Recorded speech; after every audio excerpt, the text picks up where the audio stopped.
ഉണ്ണികൾക്ക് 108 ഗുരുദേവ കഥകൾ. അധ്യായം 20. നമ്മുടെ ശിവൻ. ഗുരുദേവൻ അരുവിപ്പുറത്ത് ശിവപ്രതിഷ്ഠ നടത്തിയെന്ന വാർത്ത നാടെങ്ങും കാട്ടുതീ പോലെ പടർന്നു. താഴ്ന്ന ജാതിയിൽ പിറന്ന നാരായണന് ശിവപ്രതിഷ്ഠ നടത്താൻ എന്തധികാരം? ഉയർന്ന സമുദായക്കാർക്ക് അത് തീരെ സഹിക്കാൻ കഴിഞ്ഞില്ല.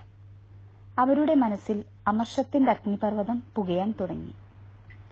നാരായണനോട് ഇക്കാര്യത്തെക്കുറിച്ച് നേരിൽ ചോദിച്ചറിയാൻ ഒരു നമ്പൂരിച്ചൻ മുന്നോട്ടിറങ്ങി. അടുത്ത ദിവസം തന്നെ അയാൾ ഗുരുദേവന്റെ പക്കലെത്തി. എന്താ പതിവില്ലാതെ ഇങ്ങോട്ടേക്കു? വരൂ, ഇരിക്കൂ.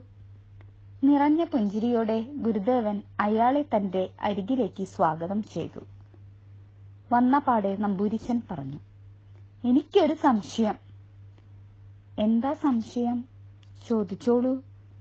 ഈഴവനായ അങ്ങ് ഇവിടെ ശിവപ്രതിഷ്ഠ നടത്തിയെന്ന് നോം കേട്ടു. ഈഴവർക്ക് അങ്ങനെ നടത്താമെന്ന് ഏത് വേദവിധിയിലാ പറഞ്ഞിട്ടുള്ളത്? നോം ഒന്ന് കേൾക്കട്ടെ.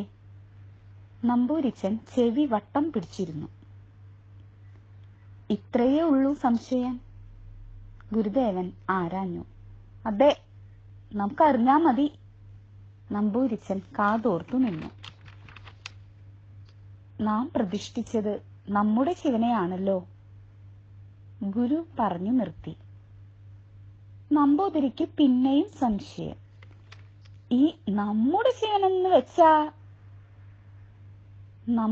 വെച്ചാൽ അത് സർവചരാചരങ്ങളുടെയും ആരാധനാമൂർത്തിയായ സാക്ഷാൽ ശിവഭഗവാനാണെന്ന കാര്യം പാവം നമ്പൂരിച്ചന് മനസ്സിലായില്ല.